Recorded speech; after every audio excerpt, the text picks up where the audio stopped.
फिर मैं सफर का आगाज करूं कि वो जो न थे साथ में मेरा लगना चाहिए कि महफिल कल वाली अभी भी चल रही है। वो जो न थे वो जो न हो, जान है वो जहान की, सलामत रहें। कम से कम एक शेर पक्का याद हो गया है ना। अब अगर कोई पढ़ना ही नहीं चाह रहा होगा कि नहीं बरेली वाले का शेर है मैं नहीं पढ़ूंगा, तो फिर उससे तो कोई मसला ही नहीं है। भाई लोग अपने बाप को नहीं मानते तो कौन मुकदमा करता कि मान। तो जिन्होंने मोहब्बत की है उनको याद हो गया है। एक शेर और याद करते हैं, तेरी नस्ले पाक में है। क्या बात है। इधर पीछे वाले लोग पता नहीं किस बात पे नाराज हैं। मैं उधर आ जाऊं माइक लेके, नहीं ना, तो फिर रजामंदी के साथ पढ़े ना मेरे साथ, तेरी नस्ले पाक में है, तू है ऐने नूर तेरा, सब घराना नूर का। हुजूर ना होते तो कुछ ना होता, हुजूर ना होते कुछ ना होता। हम अहले सुन्नत हैं, हम हुजूर के अहले बैत को भी मानते हैं, हुजूर के सहाबा को भी मानते हैं, इसलिए कि दोनों को मानने की वजह हुजूर की जात है। गौर कीजिएगा इस बात पे, ताकि अल्लाह करे ये झगड़ा भी हमारा खत्म हो जाए।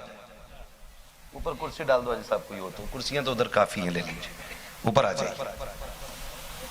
तवज्जो है सारे लोगों की।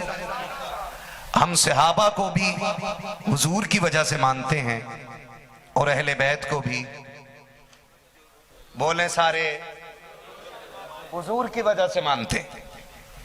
इसलिए कि दोनों को जो शरफ हासिल है वो हुजूर की निस्बत की वजह से।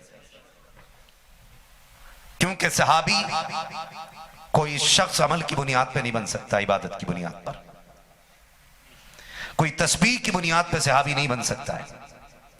कोई 80,000 बरस तक सजदे करता रहे आज का बंदा, वो वली भी हो सकता है, कुतुब बन सकता है, गौस बन सकता है, अब अख्ताब बन, कुतुब बन सकता है, अब्दाल बन सकता है, लेकिन सहाबी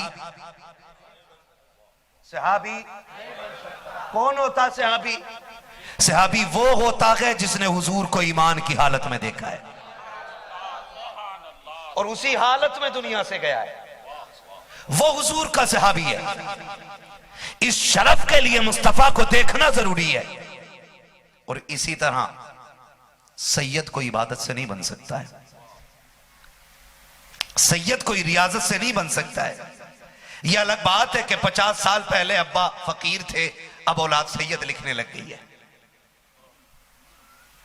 पहले ढोल बजाते थे, अब सैयद हो गए। मुझसे भी कई लोगों ने कहा कि अब आपके आगे, नाम के आगे सैयद लगा दें। मैंने कहा क्यों? कहा आप तो बड़े मशहूर आदमी हैं। तो मैंने कहा मशहूर बंदा क्या सैयद बन सकता है? तो यहां भी डंडी मारी गई है। बरादरी पहले कुछ और थी, कुछ शोहरतें मिल गई तो सैयद लगाना शुरू कर दिया। एक बात याद रखना, जो नसब होना वही बताना, वरना अपनी नस्ल को बताने में डंडी मारना या जो है आपकी बिरादरी उससे बदल के बताना, या अपनी मां के ऊपर माअज़ल्लाह जिना का इल्जाम लगाना है, बहुत बड़ा गुनाह है। तो सैयद कोई भी इबादत से, बोले जरा आगे बैठे सामने वाले लोग बोले, इबादत से, सजदों से सैयद वही होगा कि जो अली और फातिमा का बेटा होगा। क्योंकि मेरे नबी ने फरमाया था, कि अल्लाह ने एक खासियत मुझे यह भी अता फरमाई है कि हर नबी की औलाद उसकी पुश्त में रखी गई है, लेकिन मेरी औलाद अली की पुश्त में रखी गई है। और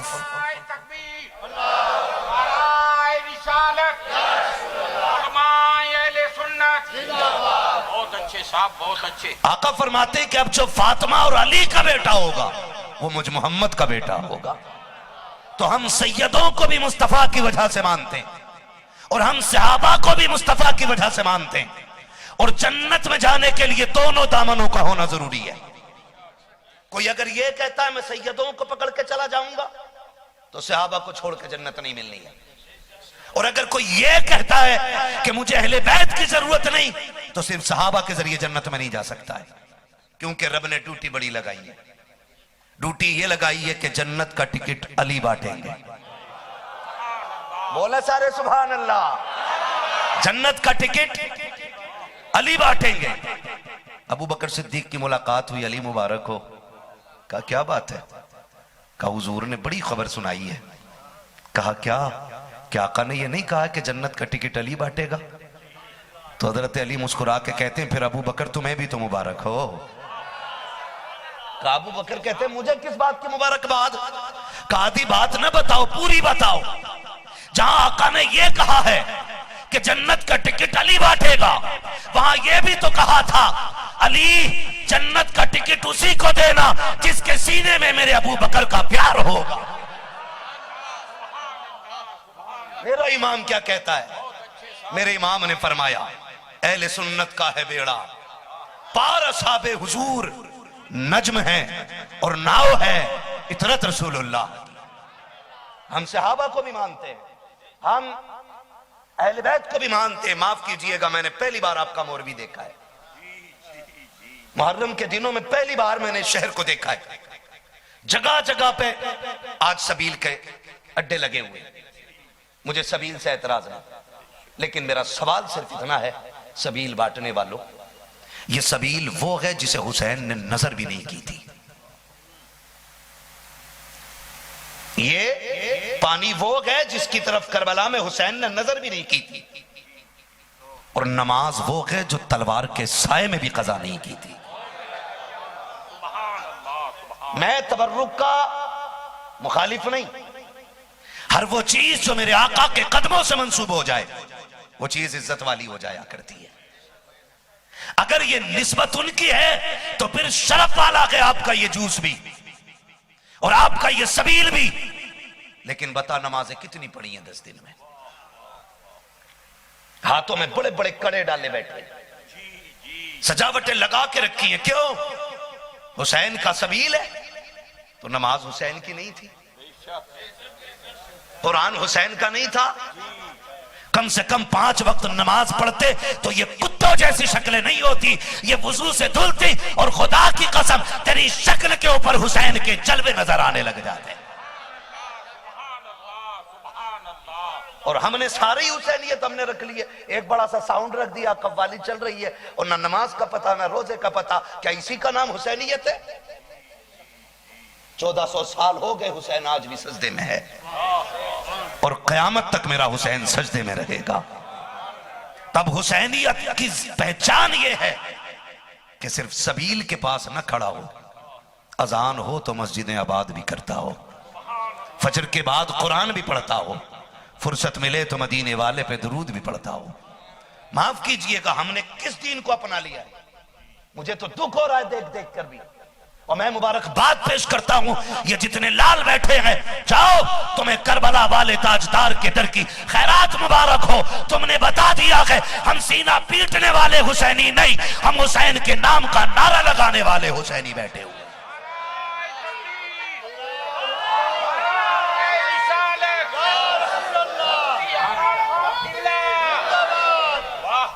मैं पूछना चाहता हूं, क्या तेरे 4 ड्रम से दीन फैलेगा?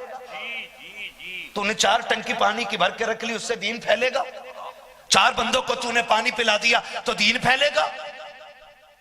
ओ भाई, हुजूर की 63 साल जिंदगी आप देखें, तवज्जो है ना सारे लोगों की।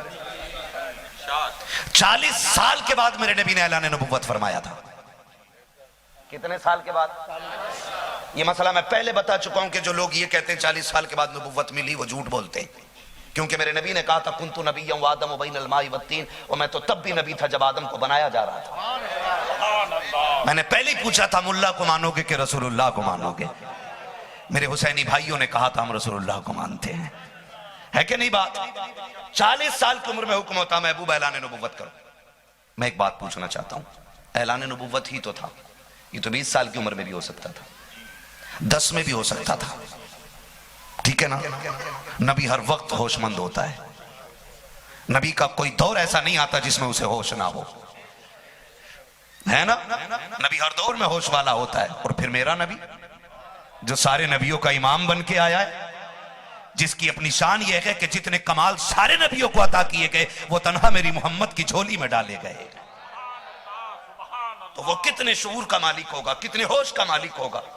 है तवज्जो सारे लोगों की? सिर्फ होश की एक झलक दिखा दूं आपको, अल्लाह करे ये बात जहन में उतर जाए। हर नबी को एक दुआ ऐसी दी गई है कि जो उसके लिए स्पेशल रही है, और हर नबी ने अपने हिस्से की दुआ मांग ली है, लेकिन मेरे नबी ने उस दुआ को बचा के रखा था। मेरे नबी ने वो दुआ बचा के रखी। या रसूलुल्लाह क्यों? क्या आपको कौम ने नहीं सताया? कहा हाँ सताया। तो का सितम नहीं हुए? कहा हाँ हुए। क्या पत्थर नहीं लगा आपके रुखसार पे? काल लगा। अब तो दुआ कर दे। फरमाया ना, ये दुआ मैंने बचा के रखी है। हुजूर कब करेंगे? ताइफ में। कहा ना। का फिर कब? कहा जब उम्मत महशर में मुश्किल में फंसी होगी ना, तब मैं वो दुआ करके अपनी उम्मत को बचा लूंगा। नबी चाहते तो 20 साल में भी ऐलान नबुव्वत कर सकते थे, 30 में भी कर सकते हैं। 30 साल कड़ियल जबाल बंदा होता है, लेकिन 40 में किया। 40 में किया। जाओ जाकर के सबील लगाने वालों से मेरी बात रखना। हुजूर आप बताएं क्यों किया? तो दुनिया के सबसे बड़े दानिशवर शख्स को मोहम्मद रसूलुल्लाह कहा जाता है। गोया मेरे नबी बता रहे हैं, सुनो। अब मेरे ऐलान नबुव्वत का अंदाज देखो। डायरेक्ट कह सकते थे ना पकड़ के, सुनाना मोहम्मद रसूलुल्लाह, लेकिन नहीं, दावत की, बुलाया। और बुलाने लल्लू पंजुओं को नहीं, बड़े बड़े सरदारों को बुलाया, पैसे वालों को बुलाया, उनको बुलाया जो जिनकी सरदारी के ढोल बज रहे थे। बैठा के कहा था मेरे बारे में क्या कह रहे हो? मुझे कैसा पाया 40 साल में तुमने? तो उन्होंने क्या कहा था? आप अमीन हैं, आप सादिक हैं, आपकी सच्चाई की कस्में उठाई जा सकती हैं। का 40 साल में हमने आपकी जबान से कोई झूठ ही नहीं सुना। वो कहते हैं जिस दौर में अमानत को माले गनीमत समझा जाता है, अब्दुल्ला के लख्ते जिक्र तुमने उस दौर में सबसे बड़ा अमीन बन के दिखाया है। ये कौन कह रहा है? ये सामने वाले जो अपने आप को बड़े बड़े सरदार और दानिशवर और अक्लमंद कह रहे थे, ये वो कह रहे हैं कि आप पूरे मक्के में सबसे ज्यादा अमीन हैं, आप सादिक हैं। बल्कि हुजूर को मक्के के अंदर सादिक ही के नाम से जाना पहचाना जाता था। इस किरदार को रोक के मैं बताऊं, गोया हुजूर फरमा रहे, लोगों जब भी कोई बात रखनी हो ना, पहले जात मनवाया करो। अगर जात मोतबर हो जाती है तो बात खुद ब खुद मोतबर हो जाया करती है।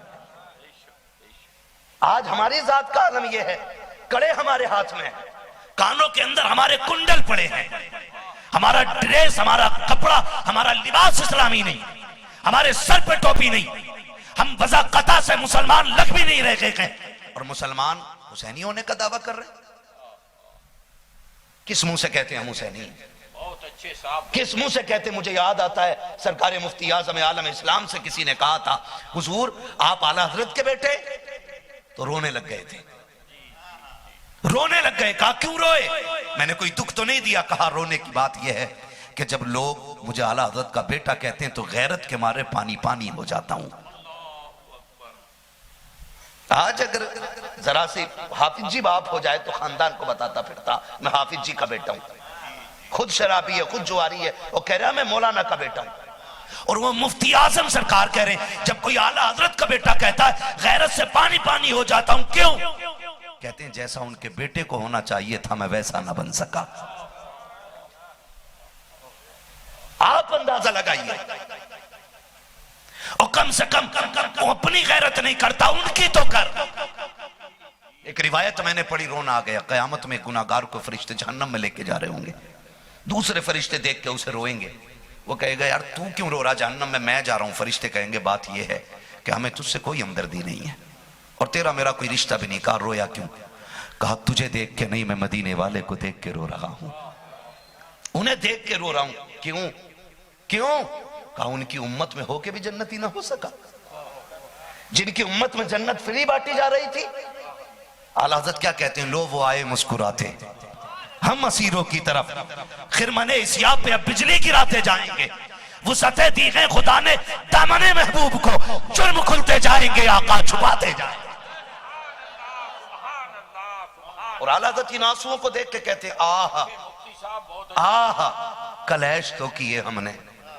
जब वो हुजूर की बेकरारी देख रहे, आला हजरत देख रहे, हुजूर रो रहे, हुजूर रो हालत सजदा में आगे, मालिक मेरी उम्मत बख्श दे, मेरी उम्मत बख्श दे। रब फरमाएगा या मोहम्मद इरफा रासका कुल तस्मा वसल तोता इशफा तुशफ़ा। महबूब सर तो उठा, मेरे महबूब उठा ना सर, आज महशर तो है ही तेरे लिए, रो मत, आज सर उठा। क्या कहना चाह रहा है? जो मांगेगा दिया जाएगा, सवाल कर झोली भरी जाएगी, शफाअत कर नवाजा जाएगा, तू जिसे कहेगा मैं उसे जन्नत देता जाऊंगा। कुरान कहता है वला सौफ युतीका रब्बुका फतरदा, महबूब गर्दन उठा, हम इतना देंगे कि तू राजी हो जाए।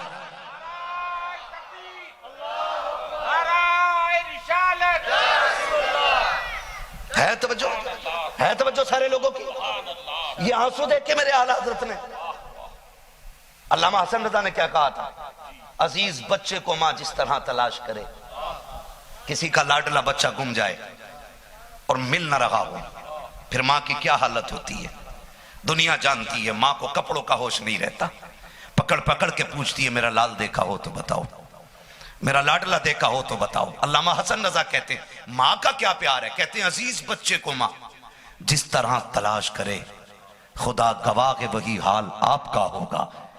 हुजूर गुनाहगार उम्मत को ऐसे तलाश करेंगे, एक एक उम्मती को ऐसे ढूंढेंगे मैदान कयामत में, जैसे मां अपने गुमे हुए लाल को ढूंढती है। जब कुरान में ऐलान हुआ वला सौफ युतीका रब्बुका फतरदा, हम इतना देंगे कि तुम राजी हो जाओगे। आका आप कब राजी होंगे? मुस्तफा फरमाते हैं जिसके सीने में राय बराबर ईमान होगा, जब तक उसको जहन्नम से निकाल के जन्नत में डाल न दूंगा, अब्दुल्ला का बेटा उस वक्त तक राजी नहीं हो सकता।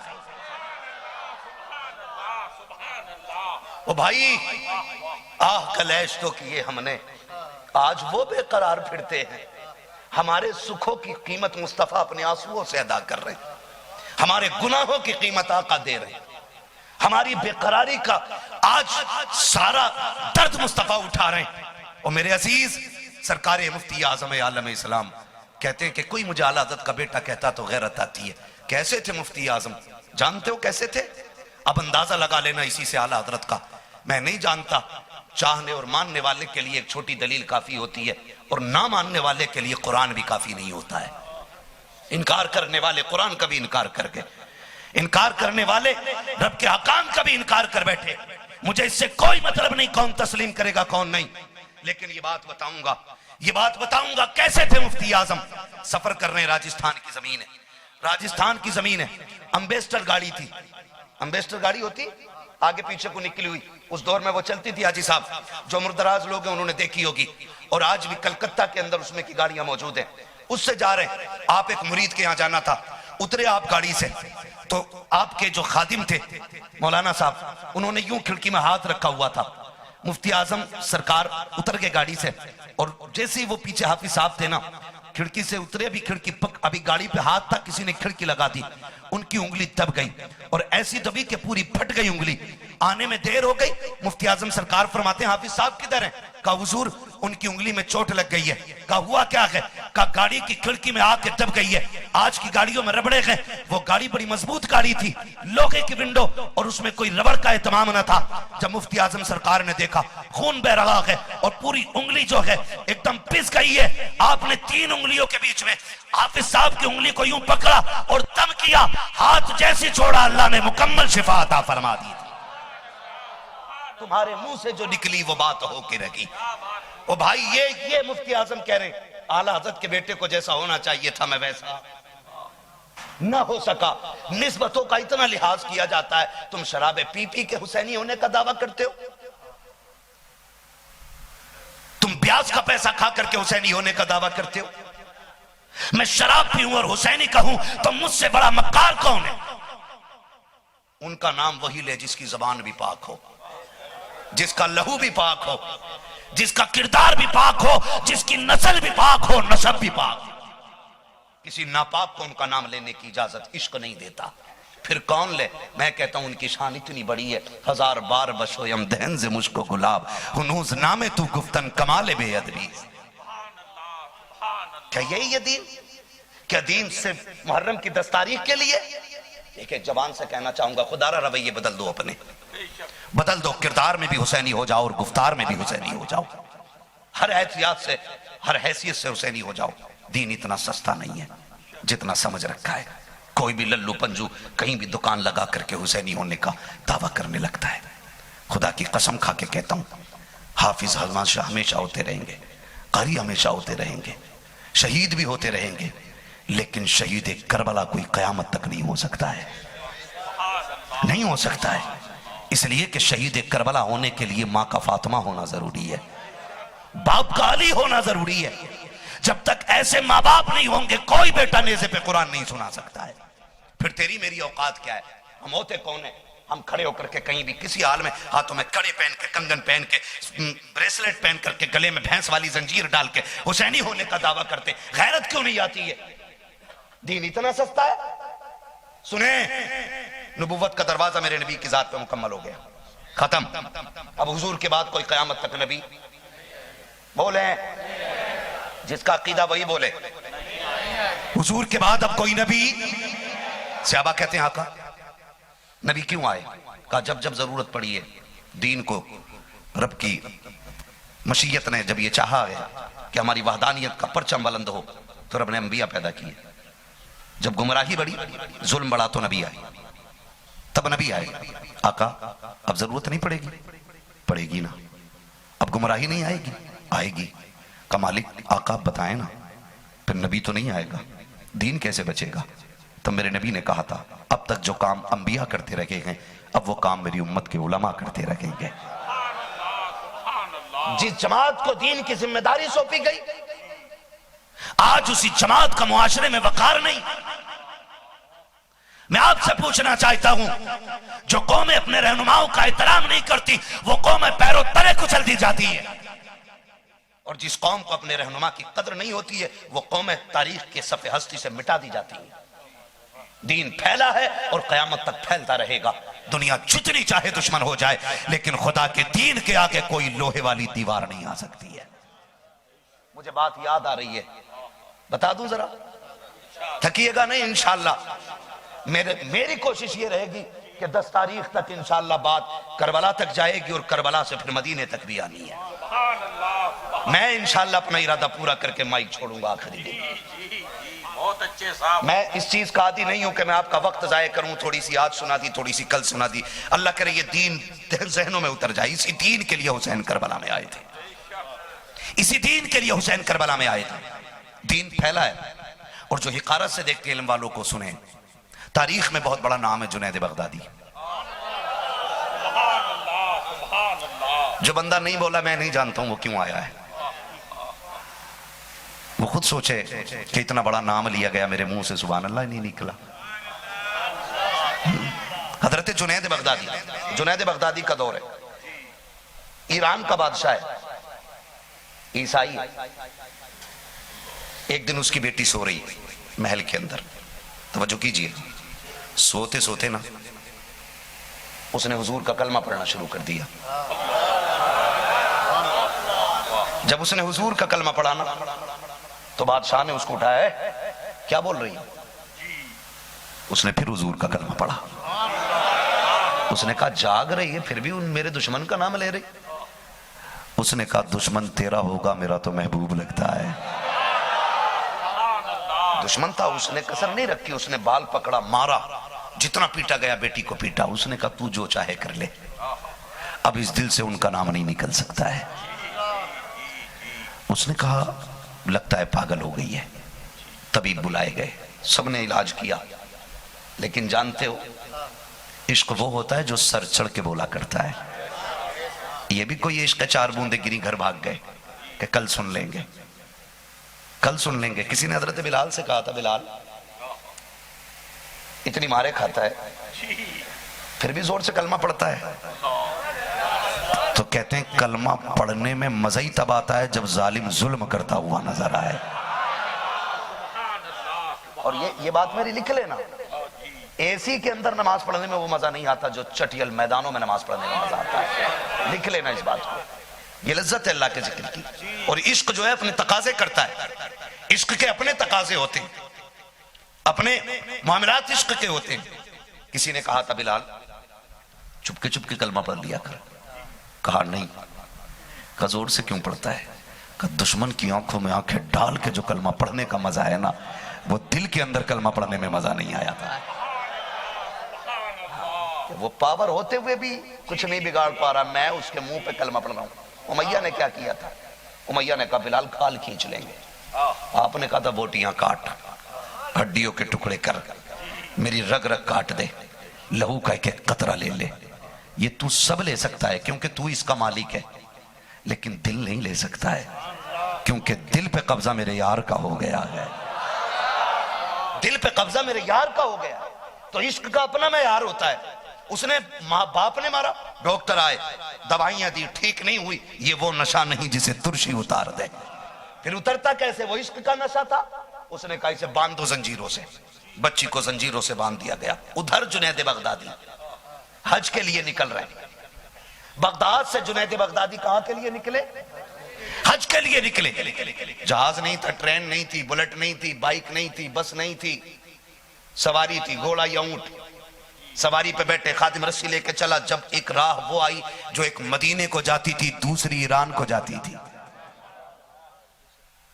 तो सवारी ने उधर को रुख कर दिया जो रास्ता ईरान का था। तवज्जो है ना सारे लोगों की? अब खादिम खींच रहा, हुजूर ये जाती नहीं, मैं इसे मदीने वाली राह पे कर रहा हूं, ये ईरान वाली राह पे जा रही है। फरमाने लगे इसे इसकी मर्जी पे छोड़ दे। और कहा तू जा, मुझे जाने दे। रस्सी छोड़ दी गई, सवारी लेके चलती गई। जब बादशाह का शहर आया ना, तो उस इलाके में पहला मुसलमान दाढ़ी वाला दिखा उनको, ईसाइयों को पहला मुसलमान। वो देख के कहने लगे ये तो मुसलमान लगता है। आपने कहा अल्हम्दुलिल्लाह, मैंने मोहम्मद अरबी का कलमा पढ़ा हुआ है।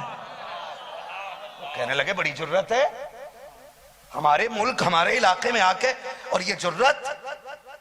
उन्होंने फरमाया जो रब से डरता है वो किसी से नहीं डरा करता है। किसी ने कहा कत्ल कर दो, किसी ने कहा मार दो, किसी ने कहा नहीं, बादशाह को खबर करो कि हमारे इलाके में एक मुसलमान आ गया है। बादशाह तक खबर पहुंच गई। बादशाह कोई मुसलमान अपने इलाके में आ गया। बादशाह ने कहा बुला के लाओ, बुला के लाओ। बुलाया गया बादशाह के दरबार में। अल्लाह का नेक बंदा पहुंच गया। तेरी हिम्मत कैसे हुई हमारे इलाके में आने की? तुझे पता नहीं आए मुसलमानों को सूली चढ़ा देते? फरमाते हैं मैं आया नहीं हूं, मुझे लाया गया है। बता, कुछ तो नया हुआ है ना, कोई बात है? उसने कहा बात है, तू क्या करेगा? कहा बताना।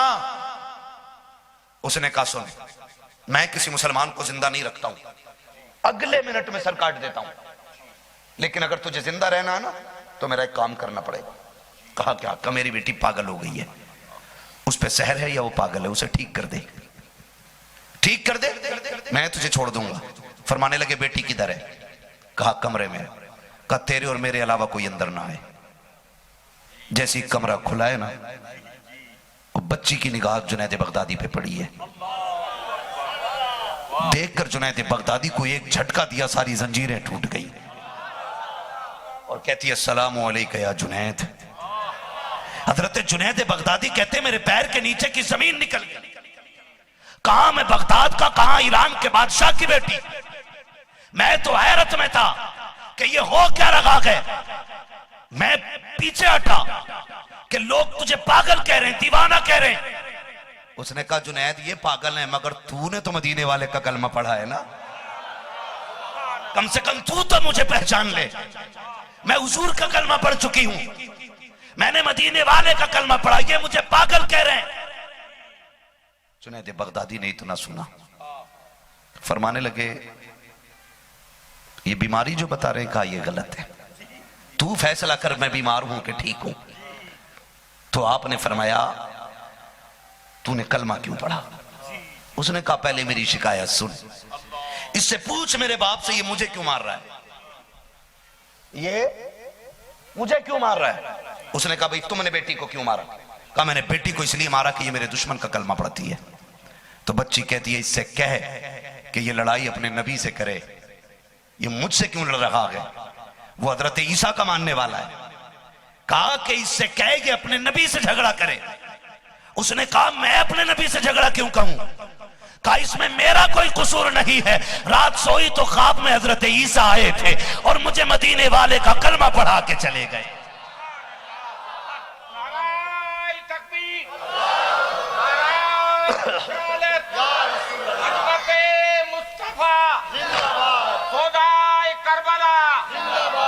हुजूर का दीन सच्चा है और ये अपनी हक्कानियत की बुनियाद पे आगे बढ़ेगा। कोई बड़े से बड़ा फिरौन आकर के इस्लाम की राह में दीवार नहीं बन सकता। महबूब ने कह दिया इस्लाम पूरी कायनात पे गालिब आके रहेगा तो रहेगा। आज दुनिया एक एक मुसलमान को मार के खुशियां मना रही है। कोई कहता मैं मिटाऊंगा इस्लाम, कोई कहता मैं मिटाऊंगा। औकात क्या है, तुझसे बड़े बड़े आकर के चले गए। इस्लाम जब 40 के बीच में था तब ना मिटा गए, अब करोड़ों में आ गया है, किसी के बाप में ताकत नहीं मिली।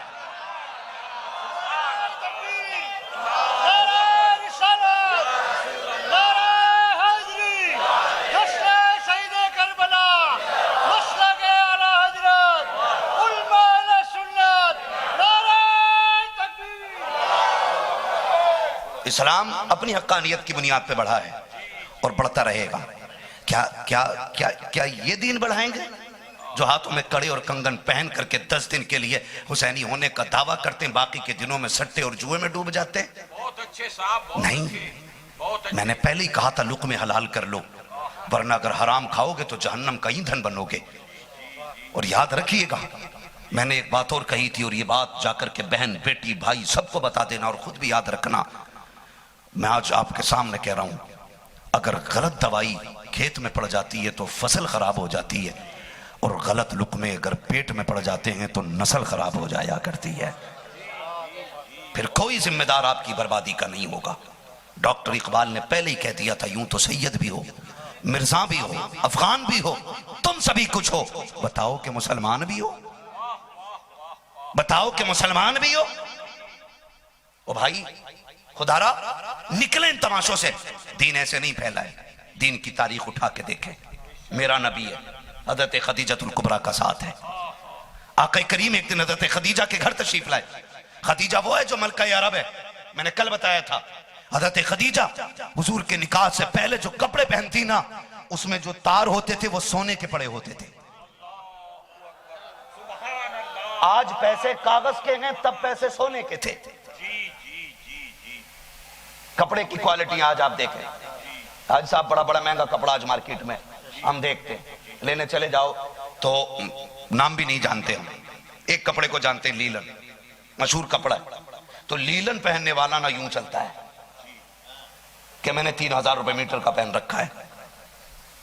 खदीजा तेरी अमीरी को सलाम, तेरे कपड़ों में तो तार भी सोने के लगे होते थे, लेकिन कुर्बान खदीजा तेरी कुर्बानियों के। और 2 गिलास पानी पिला के जन्नती होने वालों, एक डीजे बजा करके 10 दिन में हुसैनी बनने वालों, खदीजा से पूछ कितनी कीमत लगी है दीन के लिए। जब ढेर लगाया, जब मक्के वालों ने बात की थी माज़अल्लाह मोहम्मद वो हैं जो औरत की कमाई पे पल रहे हैं, हज़रत खदीजा के कानों तक ये बात आ गई। आपने मक्के वालों की दावत कर दी, खूब खिलाया पेट भर के। वो कहने लगे खा के दर बैठ जाओ, बात करनी है। सारे लोग ठहर के, पता नहीं क्या बात आज खदीजा करने वाली है। जानते हो, आपने खादिमों को हुक्म दिया कि मेरा सारा सोना इकट्ठा किया जाए। लोग बैठे हुए, जब सोना इकट्ठा किया गया तो ढेर इतना ऊंचा सोने का था, जो इस पार थे उस पार वालों को नजर नहीं आ रहे थे, जो उस पार बैठे थे इस पार वालों को नजर नहीं आ रहे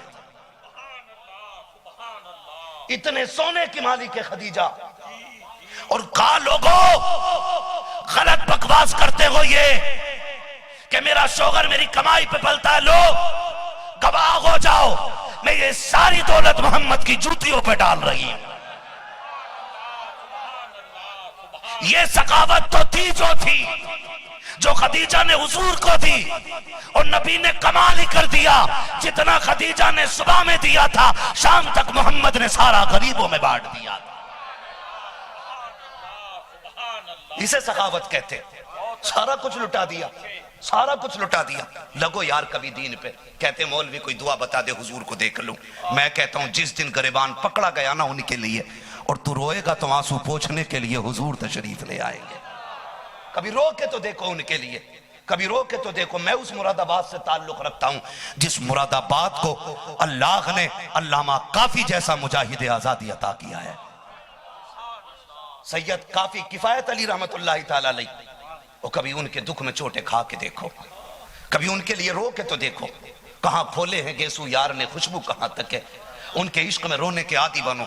जब हजरत सैयद काफी किफायत अली रहमतुल्लाह ताला अलैह ने फतवा जिहाद दिया, एक मोर्चा खोला अंग्रेजों के खिलाफ, तो दलाल हर दौर में रहे हैं, आज भी होंगे, यहां भी होंगे। 100-500 रुपए लेकर के पुलिस वालों से मुसलमानों के खिलाफ बकवास करने वाले। हाँ, याद रखिए सलाहुद्दीन अय्यूबी ने कहा था कि मुसलमान आज पूरी दुनिया पे काबिज होते अगर गद्दार हमारे ही बीच के लोग ना होते तो। ये बात सलाहुद्दीन अय्यूबी ने कही थी। वो कहा है घर का भेदी लंका ढाए, गिल के फपोले जल उठे सीने के दाग से, इस घर को आग लग गई घर के चराग से। हमारे बीच भी दलाल होंगे, उस बीच भी वो क्या बोलते हैं इनको जो चुपके से खबर देते, मुखबिर। हाँ, मुखबिर। किसी ने खबर कर दी कि जी बहुत बड़ा मोर्चा जो है काफी ने, अल्लामा काफी ने खोल दिया है, गिरफ्तार करो। अंग्रेज पुलिस पीछे पड़ गई, छुपते रहे। फिर किसी ने खबर कर दी कि फला मकाम पे काफी से मुलाकात हो जाए, वहां बैठा, वहां पे है छुपा हुआ। पुलिस ने गिरफ्तार किया और अल्लामा काफी को मुरादाबाद लाया गया और ला करके जेल में डाला गया। जब जेल में डाला गया ना, आज वो सजाएं देने वाला कोई नहीं है जो अल्लामा काफी ने देखी है। प्रेस, स्त्री, जानते वो गरम करी जाती थी, फिर सैयद की कमर पे लगाई जाती थी और कहा जाता था फतवा वापस ले लो। तो कहते थे ये दीन मेरे नाना का है, किसी के बाप की जागीर नहीं है। तुम्हें क्या लगता एक काफी को जलाओगे तो शरीयत बदल जाएगी? फरमाया जो चाहो करो। और बस जिस्म पे जब इस्त्री लगाई जाती तो खाल सैयद की कमर की उठ के ना साथ में आ जाती थी। फिर उसके बाद उस पर नमक और मिर्च डाला जाता था, सताया जाता था। लोग इम्तिहान सैयदों का हर दौर में लेते रहे हैं और मुस्तफा के बेटों का इम्तिहान कयामत तक चलता रहेगा। यह भी याद रखिएगा, इसलिए कि जितने रुतबे बुलंद होते हैं उतने इम्तिहान मुश्किल होते हैं। इम्तिहान इसलिए मुश्किल है कि अल्लाह ने इनको जन्नत का वारिस बना के पैदा किया है। इसलिए सैयदों की जिंदगी बड़ी मुश्किल होती है दुनिया में। तवज्जो है सारे लोगों की? अभी थके नहीं है ना?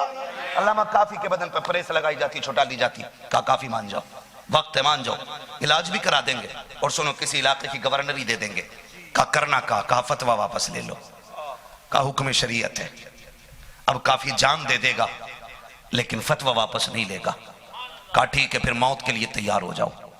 जब अगले दिन तख्तेदार पे अल्लामा काफी को ले जाया गया। है तवज्जो सारे लोगों की? बहुत गौर से मेरी बात सुनिएगा। लगा ही क्या हमारा दीन पे? कह रहा मुझे हुजूर नहीं दिख रहे। मेरी तो समझ में, मुझे तो गैरत तब आती है जब कड़ा पहन के शराब पी के कहता मैं सोया ढोल बजा के रात हुसैन आए थे। इससे बड़ा खुदा की कसम झूठ कोई नहीं हो सकता है जमीन पे।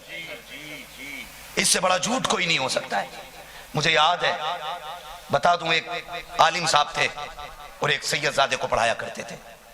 अल्लाह ने वो मकाम बख्शा था कि रोज हुजूर की जियारत उनको ख्वाब में होती थी। एक दिन उन्होंने पढ़ने वाले बच्चे के जो सैयद था थप्पड़ मार दिया और जब थप्पड़ मार दिया फिर उसी दिन से हुजूर ने ख्वाब में आना बंद कर दिया। बेकरार हो गए, मेरे आका क्यों नहीं आ रहे, खता क्या हो गई है? उस्ताद शागिर्द को मार देता, ये जहन में बात ही नहीं थी उनके। कहा हुजूर क्यों नहीं आ रहे, कौन सा गुनाह हो गया? कहा क्यों ना चल के हुजूर के मदीने में हाजिरी दें और उनके रोजे पे जाके अर्ज करें। अभी मदीने में जा रहे थे कि एक औरत बैठी थी, उसने नाम लेके कहा मौलाना सुने जरा, क्या करने आया मदीने में? उनके शहर के मर्द ही कलंदर नहीं होते, उनके शहर की औरतें भी कलंदर हुआ करती। क्या करने आया मदीने में? समझ गए पहुंची हुई औरत है। कहा हुजूर से बात करने आया हूं। क्या बात करेगा? कहा कि हुजूर मुझे रोज ख्वाब में आते थे नजर, कुछ दिनों से हुजूर ने ख्वाब में आना बंद कर दिया है। उस खातून ने कहा गैरत नहीं आती, उन्हीं के बेटे को मारता है और उन्हीं की जियारत की तमन्ना लेके यहां तक आया। कहने लगे मोहतरमा ये गलती कब हो गई? कहा वो जो दो जानू होके बैठ के तेरी दरसगाह में पढ़ रहा था वो सैयदजादा था। तेरी हिम्मत कैसे हो गई हाथ उठाने की? कहा अगर माफी मांगनी है तो आका से नहीं, उस सैयदजादे से मांग जिसे थप्पड़ मार के आया है। अगर आज के सैयदजादे को आलिम थप्पड़ मार दे, मुस्तफा चेहरा फेर लेते हैं, तू शराब पी के कहे हुसैनी हूं और फिर किस मुंह से कहता है कि मेरे ख्वाब में जियारत करा के गए? तुझसे बड़ा झूठा कौन हो सकता है? मैं कहता हूं अगर उन्हें देखना है ना तो उनके लिए दुख उठाने के आदी बनो, उनकी तहा मुश्किलें उठाओ। अल्लामा काफी थके नहीं है ना? अभी याद भी है ना बात? जरा सारे कहते हैं या अली, और जोर से या अली। खुदा सलामत रखे। अल्लामा काफी को लाया गया। वो कहा काफी वो रहा तख्तेदार, और मौत के हैं कुछ लम्हे बाकी, कोई ख्वाहिश? आखिरी बार सोच लो। फरमाने लगे जो का फैसला था वही है और वही रहेगा, वही रहेगा। जब अल्लामा काफी जेल में, दिन भर आपके बदन पे प्रेस लगाई गई और नमक मिर्च डाला गया, रात को ना रोते रोते आंख लगी, ख्वाब में नाना तशरीफ ले आए। जब हुजूर को देखा ना, अल्लामा काफी रो दिए। महबूब कहते हैं बेटे दर्द की वजह से रो रहा है? क्यों रो रहा है? कहते हैं आका जलने के दर्द, जलने का दर्द नहीं नाना, मैं दिन भर इनकी मारें खाता रहा हूं, एक आंसू मेरा नहीं निकला है। मैंने बताया दीन वाले कितने मजबूत होते। कहा फिर रोया क्यों? कहा इस ख्याल से रो रहा हूं काश अगर ये पहले बता देता कोई कि आपकी जियारत यहां होनी है तो काफी छुपता छुपाता क्यों फिरता, मैं तो कब का जेल के अंदर आ गया होता, कब का जेल के अंदर आ गया होता। और जब जेल से निकाल के तख्तेदार पे ले जाया गया, लोग क्या जाने नेज़े पे तिलावत का मजा क्या है, इन्हें क्या पता है तलवार के साए में सजदे का मजा क्या है। जब जेल से निकाल के तख्तेदार पे ले जाया गया तो ले जाने वाले पीछे थे और फांसी खाने वाला आगे जा रहा था। एक सिपाही ने पकड़ के कहा बेवकूफ है, दुनिया मौत से डरती है और तू फंदे पे दौड़ के जा रहा है। उसने कहा तुम नहीं जानते हो, मुझे लेने के लिए मेरा यार आके खड़ा हो गया है, मुझे पता है ये फंदा पड़ेगा, उधर आका से मुलाकात हो जाएगी। तख्तेदार पे ले जाया गया और कहा कोई मर्जी है, ख्वाहिश कोई? कहते हाँ। कहा क्या चाहिए? कागज कलम दे दो। उलमा की मीरास कागज कलम है, सबसे बड़ी दौलत कागज कलम है, और वो बादशाह होता है जो कागज कलम का मालिक होता है। कहा कागज कलम दे दो। किसी ने सोचा इश्क का खत होगा बीवी के नाम, कोई सोचा बच्चों से छुपता रहा है कोई मोहब्बत भरी वसीयत होगी, किसी ने कहा जायदाद का खुलासा होगा, किसी ने कहा हो सकता माफीनामा लिखे। कागज कलम दिया गया, लेकिन जब अल्लामा काफी का कलम चला लोग दांतों तले उंगलियां दबा गए। ना बेटे के नाम पैगाम था, ना बीवी के नाम मोहब्बत भरा दर्स था, बस उसमें लिखा था कोई गुल बाकी रहेगा, ना चमन रह जाएगा, पर रसूलुल्लाह का दीने हसन रह जाएगा। अतलशो कम ख्वाब की पोशाक पर नाजा न हो, इस तने बेजान पर खाली कफन रह जाएगा। हम सफीरो बाग में है, कोई दम के चहचके, बुलबुलें उड़ जाएंगी, सूना चमन रह जाएगा। ओ भाई ये दीन है। आप बात करते, आप बात करते, हुजूर ख्वाब में क्यों नहीं आते? लगाना बोली उनके लिए, बिक कभी हुजूर के लिए। फिर देख आंसू पोंछने हुजूर आते हैं कि नहीं, फिर देख आका आते हैं कि नहीं। हाँ सरकार ख्वाजा गरीब नवाज के विसाल का वक्त आया, उस वक्त हिंदुस्तान के अंदर 360 वली मौजूद थे। कितने थे? बोलो, पीछे वाले क्यों नहीं बोल रहे? कितने? और सबको विलायत मेरे मोइनुद्दीन अजमेरी ने अता की थी। हिंदुस्तान के गौसे आजम को मोइनुद्दीन चिश्ती कहा जाता है। मेरा गरीब नवाज सिर्फ वली नहीं वलीगर है, सिर्फ वली नहीं वलीगर है। वो है जो नजर डाल के वली बना दिया करता है। सरकार गरीब नवाज के विसाल का दिन आया, 360 वली हिंदुस्तान में। हैरत हुई, सब ने ख्वाब में देखा हिंदुस्तान हुजूर तशरीफ लाए हुए हैं, हुजूर आए हैं। पूछा आका आप यहां कैसे? एक जुमला इरशाद फरमाया, हम अपने मोइन को लेने के लिए आए हैं। लोग पूछते हैं ना अताए रसूल क्यों कहते हो? हम कहते हैं यकीन कर हुजूर ने दिए थे। कहता हुजूर ने कैसे दिए? वो तो पहले आए। मैंने कहा सुन, जो देता है वही लेता है, दिया भी उन्हीं ने था, लेने भी वही आए हैं, लेने भी वही आए। आका क्यों? का अपने मोइन को लेने के लिए आए। फजर का वक्त था, सारे हैरत में थे। सुबह होते होते शोर मच गया, मोइनुद्दीन अजमेरी का विसाल हो गया। सारे दौड़ कर आए, कहने लगे, सब ने कहा मैंने हुजूर को देखा, मैंने हुजूर को देखा, मैंने हुजूर को देखा। हुजूर सबके ख्वाब में तशरीफ ला रहे, सबको बता रहे हमारा मोइन जाने वाला है। और देखने वालों ने देखा, माथे पे लिखा था हादा हबीबुल्लाह व माता फी हुब्बिल्लाह, ये अल्लाह का हबीब है और अल्लाह की मोहब्बत में दुनिया से जा रहा है। उनके लिए जो करता है फिर हुजूर उसके नखरे उठाया करते हैं, सरकार उसके नाज उठाया करते हैं। आज जरा सी नेकी करके ताने दिया करते हो। तुम्हें खुदा का वास्ता हाथ जोड़ के कहता हूं, अगर कुछ दे दिया कि दीन के लिए कभी तस्किरा ना करना, कभी कुछ लुटा दिया कि तो किसी पे जाके धौंस ना जमाना, बस रो के कहना अल्लाह ये दे दिया है, तेरी रजा के लिए दिया, अल्लाह कबूल कर ले। खदीजा वो है जिसने किलो भर नहीं, मनो भर नहीं, क्विंटलों सोना दीन के लिए दे दिया है। और दे के कहा था आज के बाद मेरे शोहर को ताना मत देना। खदीजा वो है जो खुद शोहर के टुकड़ों पे जिंदगी गुजार रही है। ये खदीजतुल कुबरा है। एक दिन हुजूर तशरीफ लाए, आ देख दीन कैसे फैला है, दीन कैसे फैला। 364 दिन बेईमानी करके 5 दिन हुसैनी बनता है और फिर कहता मैं हुसैनी हूं। ऐसे नहीं दीन फैलता, लगता है दीन में कुछ ना कुछ, लगता है दीन में। पूछना दीन में क्या लगता है। एक दिन हुजूर हज़रत खदीजा के घर तशरीफ ला रहे, जैसे दरवाजे के अंदर दाखिल हुए ना तो बाहर 5 ऊंट बंधे हुए। अंदर गए, हुजूर का चेहरा उतरा हुआ। आका फरमाते खदीजा ऊंट किसके? कहती आका मेरे। तो हुजूर के जुमले देखो। आका कहते हैं खदीजा इतनी दौलत की क्या जरूरत है, इतनी दौलत की क्या जरूरत है? हुजूर इतना कह के चुप हुए थे। चेहरे नबुव्वत पे थोड़ी अफसुर्दगी आई। हजरत खदीजा ने खादिम को हुक्म दिया जल्दी कर ऊंटों की रस्सी खोल। कहा क्या करना है? कहा रस्सी खोल के कमर पे डाल दे। कहा फिर किधर ले जाने? कहा छोड़ दे, देने भी नहीं किसी को, छोड़ दे, जहां चाहे चले जाएं।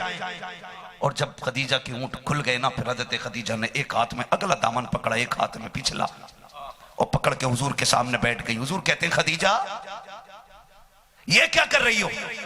आंख में आंसू थे। कहती महबूब अगर तू कहे तो ये एक जोड़ी कपड़े ये भी उतार के गरीबों में दे दूं, यही एक जोड़ा रह गया ये भी दे दूं।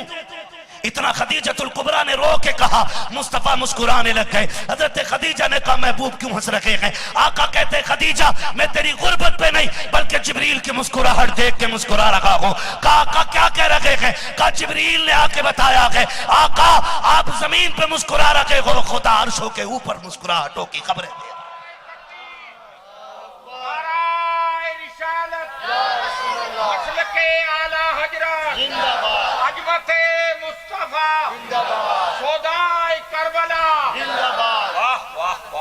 ये है सैयदों की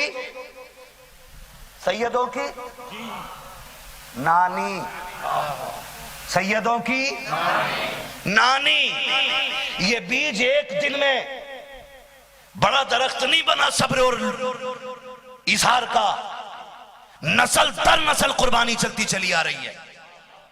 खदीजतुल कुबरा ने कुल कायनात लुटाई है तो उनके शहजादे ने करबला में कुल खानदान लुटा के दिखाया है। इसलिए मैंने कहा था अच्छी माओं का इंतखाब करना अगर अच्छी नस्लों को जन्म देना चाहते हो तो।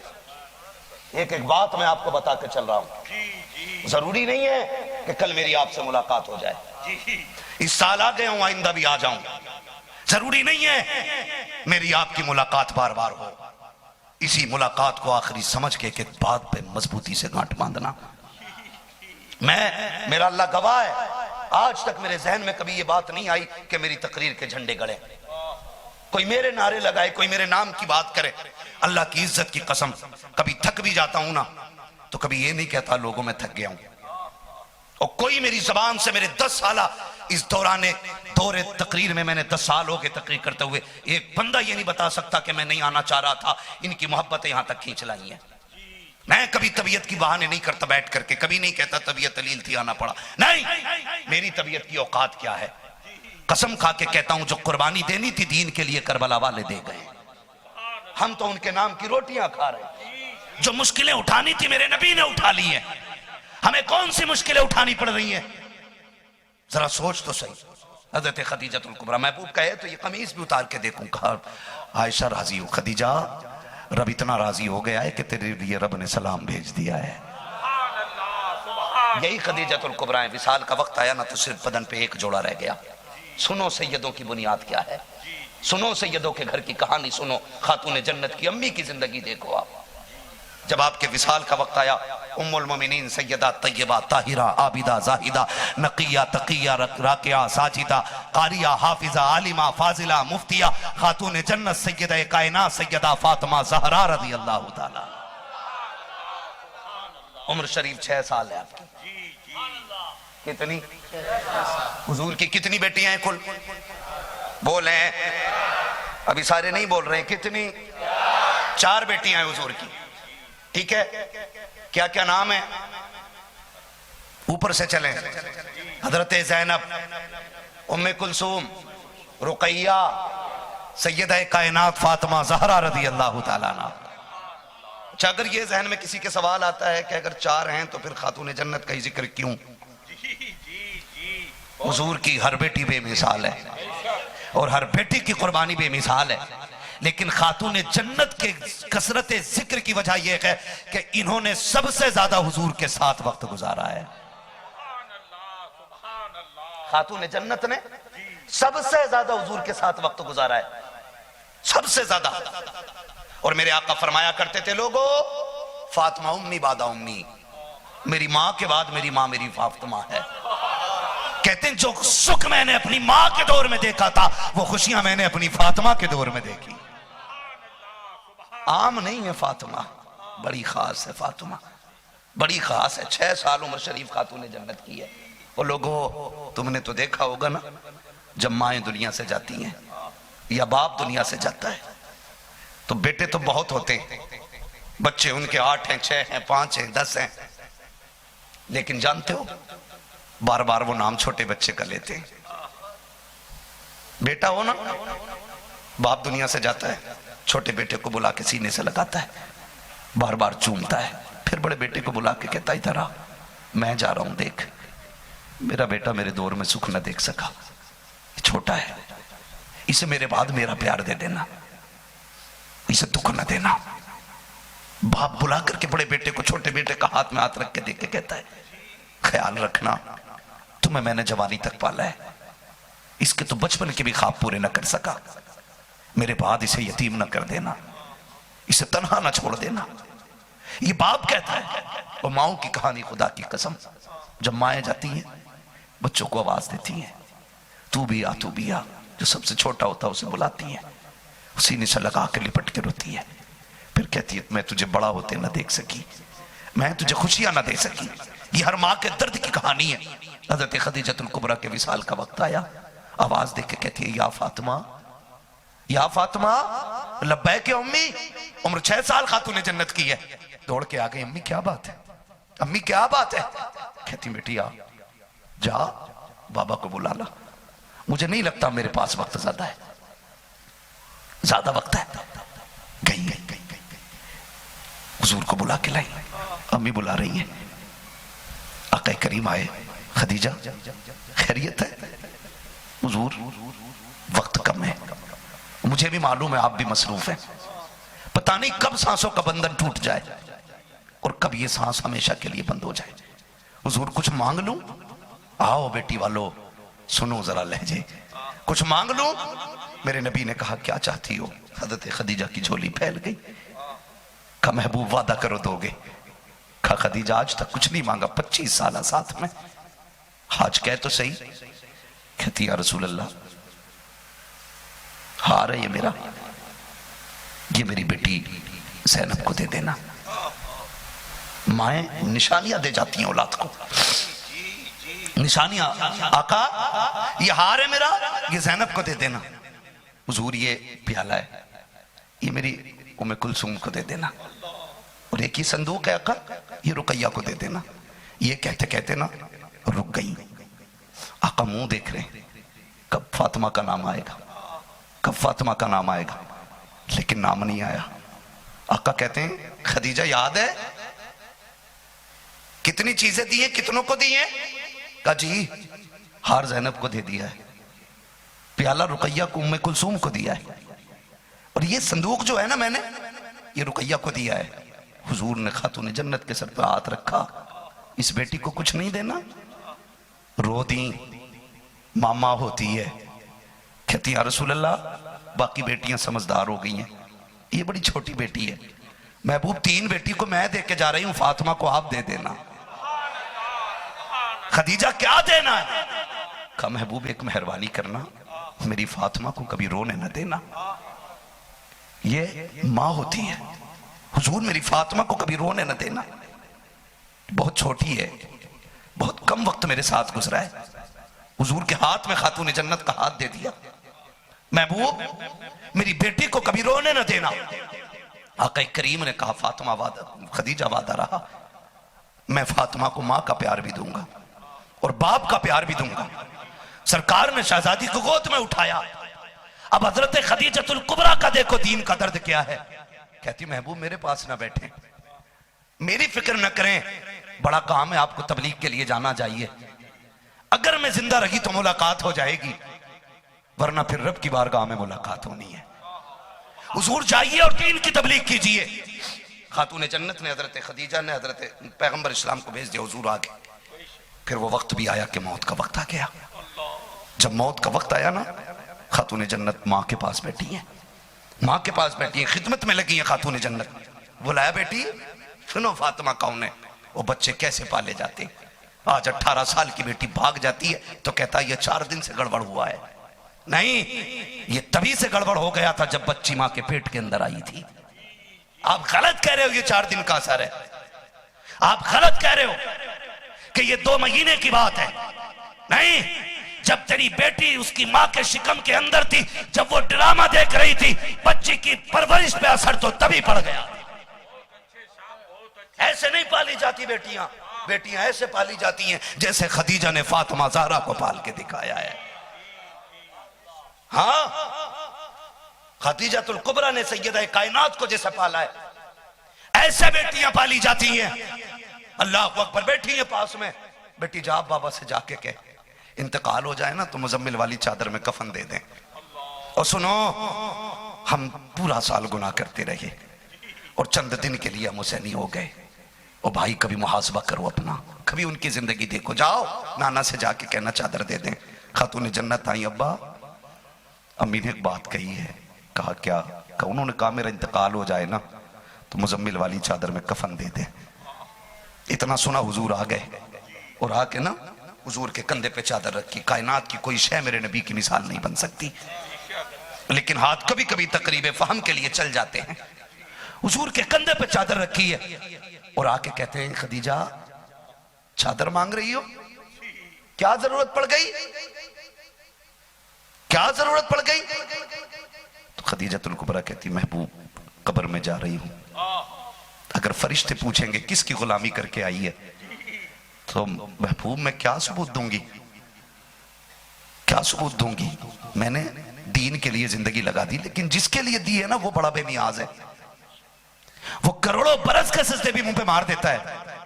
अगर खदीजा की कुर्बानी मुंह पे मार दी तो क्या बनेगा?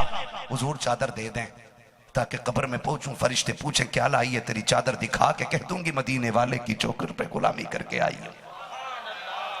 मेरे नबी के जुमले थे। खदीजा सिर्फ चादर मांग रही हो, अगर आज मोहम्मद की खाल भी मांग लेती, तेरा इतना बड़ा एहसान है मैं खाल उतार के दे देता।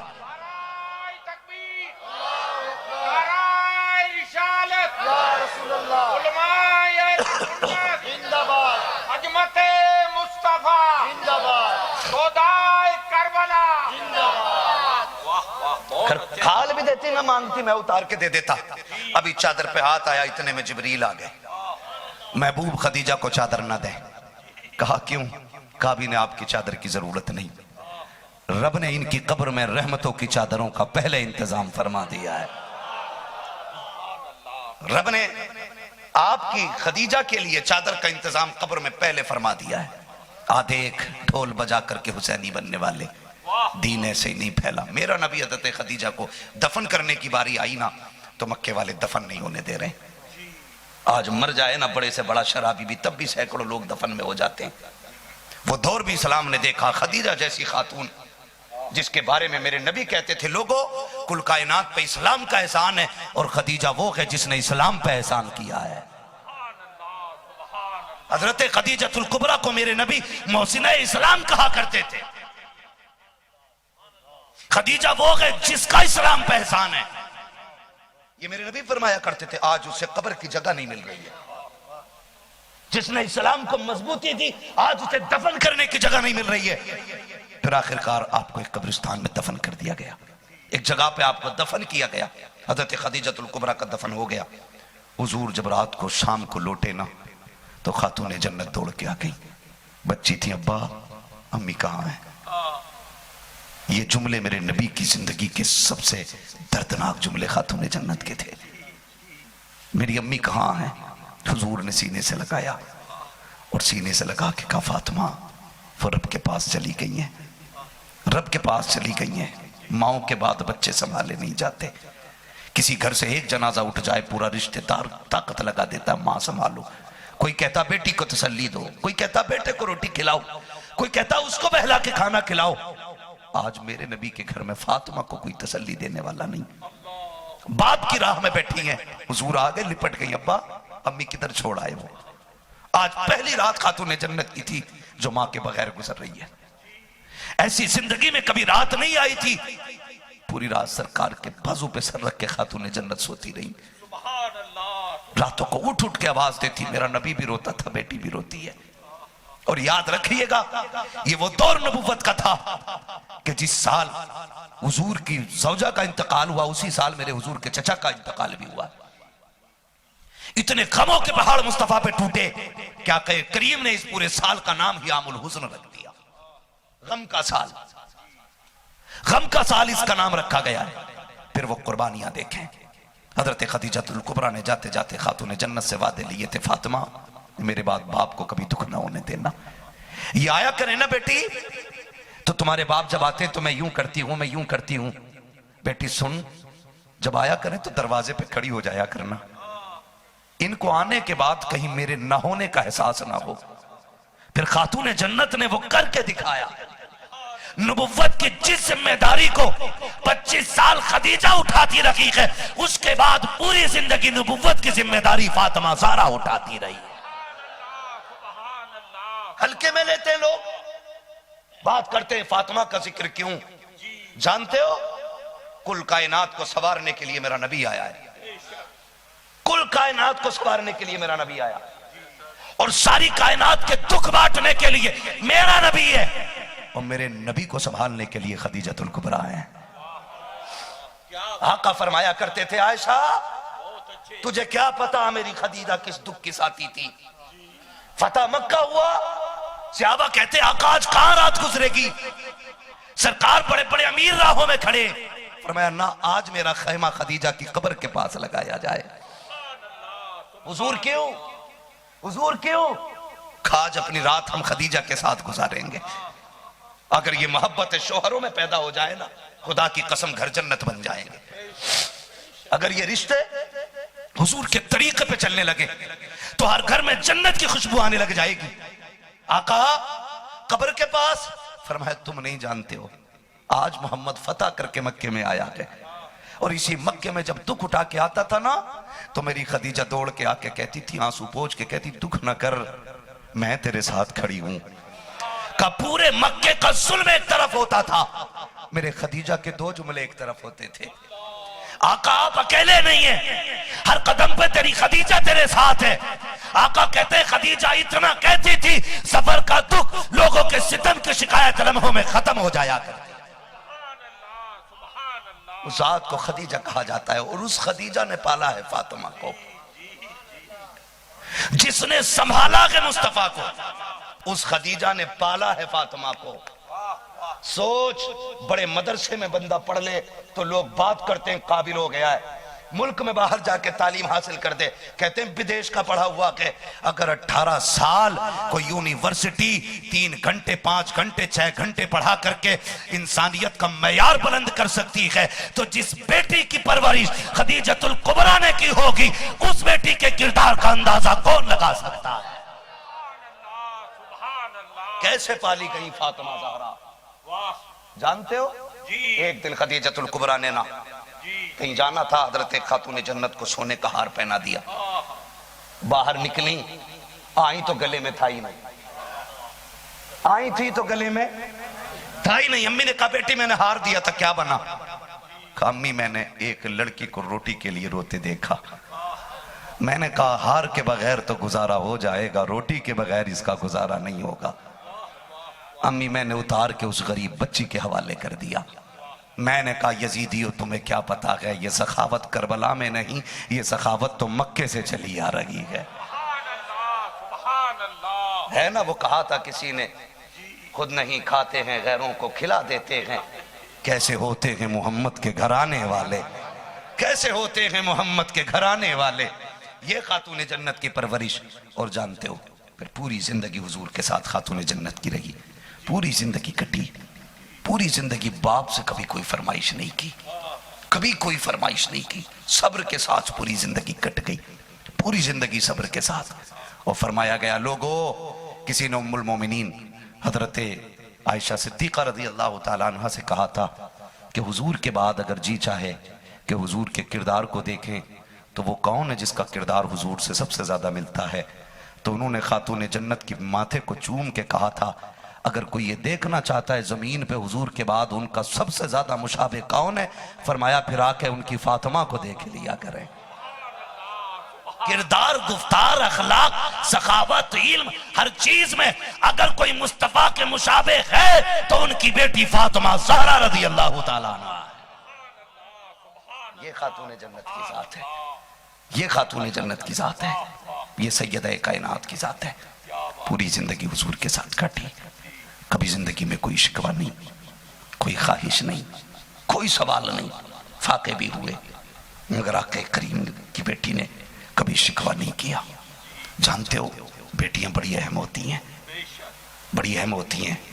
माफ कीजिएगा मैं बहुत सारी बातों पे गुफ्तगू ना कर सका, लेकिन इतना बता दूं बेटियों को समझ लो। हुजूर के बड़े दुश्मनों में ना, मैं तुम्हें बता रहा हूं फातिमा कौन है, तवज्जो है ना। हुजूर के बड़े दुश्मनों में अबू जहल, अबू लहब, उतबा, शैबा, अबू सुफियान, ये नाम आया करते थे, ये बड़े बड़े नाम आया करते थे। आप पूरी तारीख पढ़ लीजिए। हजरत अबू सुफियान के अलावा एक भी बड़े दुश्मन को दीन की दौलत नहीं मिली। सिर्फ अबू सुफियान को दीन क्यों मिला है? हुजूर के बड़े बड़े दुश्मनों में किसी को भी अल्लाह ने दीन की दौलत नहीं दी, सब कटवा के जहन्नम में डाल दिए उसने। सिर्फ अबू सुफियान को दीन की दौलत क्यों मिली? उसकी वजह जानते? आज बता दूं, अल्लाह करे ये बात समझ में आ जाए। हम अमीर माविया से मोहब्बत करते लेकिन यजीद पे लानत भेजते, इसलिए कि अमीर माविया वो है। लोग कभी कभी ना इमाम हुसैन की मोहब्बत में और यजीद की नफरत में आकर हजरत अमीर माविया के खिलाफ जबान खोल जाते हैं। मैं कहता हूं खुदा के वास्ते हुजूर का हर सहाबी जन्नती है, एक एक सहाबी मेरे मुस्तफा का जन्नती है। कभी किसी सहाबी के खिलाफ जबान ना खोलना। उमर वो गए जिन्होंने 22 लाख मुरब्बा मील तक दीन फैलाया, और अमीर माविया वो है जिसने 64 लाख मुरब्बा मील तक दीन पहुंचाया है।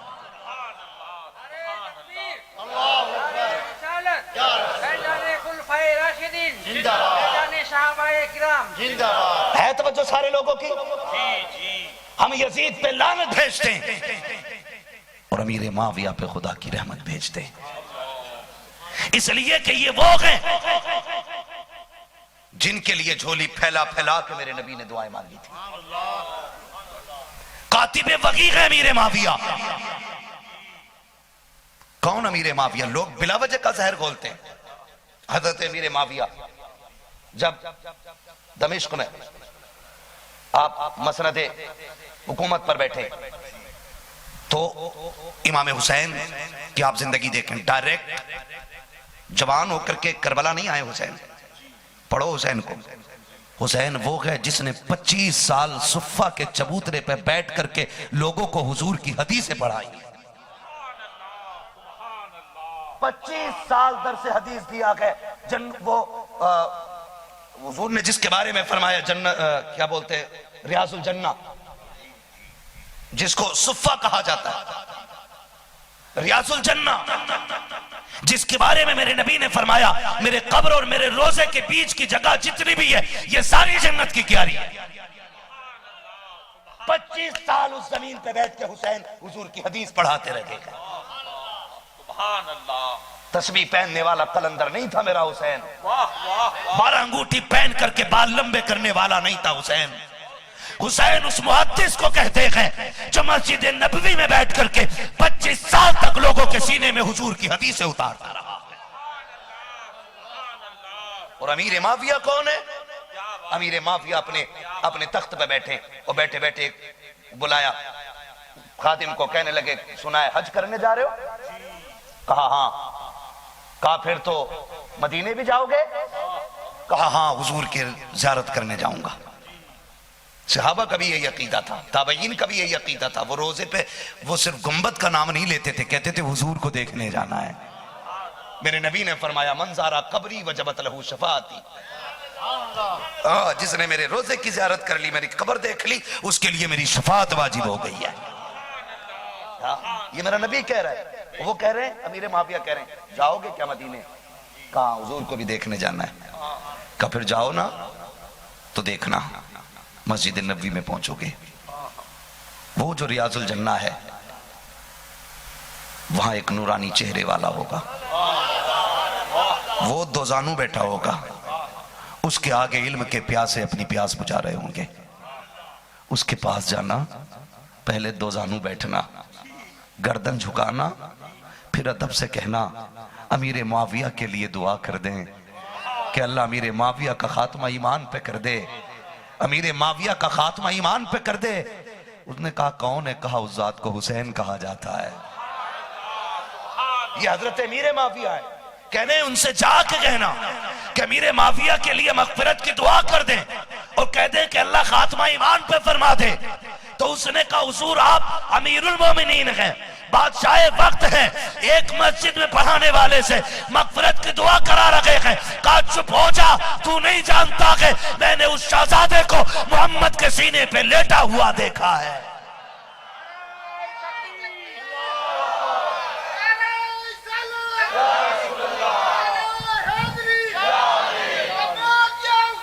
लब्बैक या हुसैन। तवज्जो है सारे लोगों की? ये इनकी मोहब्बत है। और ये बाद के लोगों ने जो अकीदे पढ़े, माज़ अल्लाह, ऐसा लगता है इनको पढ़ो तो गैर सोचते होंगे शायद हुजूर और उनके सहाबा एक दूसरे को मारने मरने में ही जिंदगी गुजार गए। क्या मैं गलत कह रहा हूं? ये जो काली पट्टियां बांध के, काले कपड़े पहन के और नंगे होके हुसैनी बनने का दावा करते, सीने पीटते। मैंने कहा क़यामत तक पीटोगे सीने। कहा क्यों? मैंने कहा तुम भूल गए, मैं नहीं भूला। जब अली की ज़ैनब कूफे से गुजर रही थी और उसको देख करके जब खत लिखने वालों ने रो करके दिखाना शुरू किया था, तब उन्होंने कहा था आज नहीं रो रहे हो तुम, इसी तरह क़यामत तक सीने पीटते रहोगे, आंसू बहाते रहोगे। तुमने गद्दारी की है और क़यामत तक तुम गद्दार कहे जाते रहो। तुम्हें बद्दुआ लग गई अली की बेटी की, सीने ही पीटोगे। उन्होंने कहा था तुम कयामत तक सीने पीटोगे। तुमने पहले बुलाया, खत लिखे, फिर हमारा साथ छोड़ा, फिर हमें कत्ल किया और हमें सीने पीट करके अब दिखा रहे हो क्या आता कि तुम कयामत तक यूं ही सीने पीटोगे। अल्लाह का शुक्र, अल्लाह ने हमें उस मक्कार कौम में नहीं रखा है। हम सीना पीट के अली अली नहीं करते, हम सीना खोल के अली अली किया करते। हम सीना खोल के अली अली किया करते। हाँ, बात इंशाल्लाह कल भी करनी है मुझे अब इस हवाले से। अली कौन है हमारा, ये हम कल बताएंगे। हाँ कल बताएंगे। कहते हैं जी उन अली का हक मार दिया उस्मान उमर, अबू बकर उमर ने। मैं कहता हूँ वो तेरा अली होगा जो अपना हिस्सा छिनवा देगा। हमारा अली तो वो है जो एक उंगली से खैबर की चौखट उखाड़ के फेंक देता है। वो तेरा अली होगा जो कमजोर होगा। हमारा अली तो शेर खुदा है, जिसकी तलवार चलती थी तो आवाज आती थी ला फता इल्ला अली ला सैफा इल्ला जुल्फिकार। है ना शाह मर्दा शेर यज़दा कुव्वत परवरदिगार ला फता इल्ला अली ला सैफा इल्ला जुल्फ़िकार।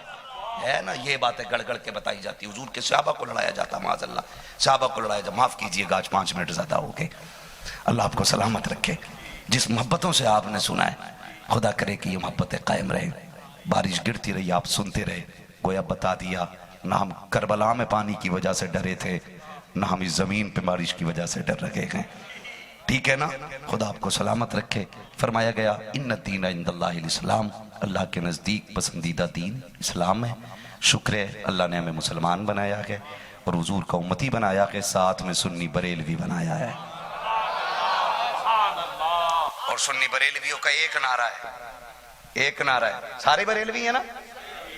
लगा लूं अंदाजा कितने पक्के हो? जो खाना खा के आया रोटी की ताकत दिखा दे आज। अब तक नारा नीचे से लगा, आज नारा मैं लगा रहा हूं।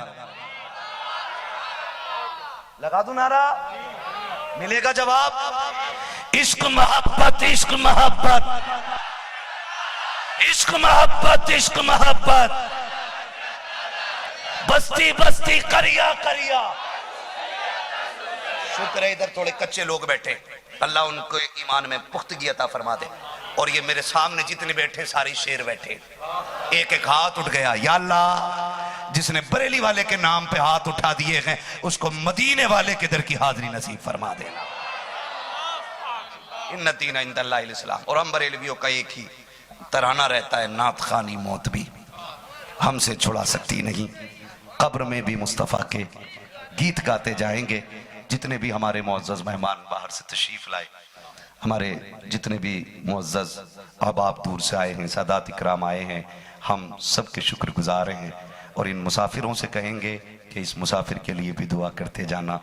अल्लाह हम सबको करबला वालों के सदक़े में ईमान पे मौत नसीब फरमा दे।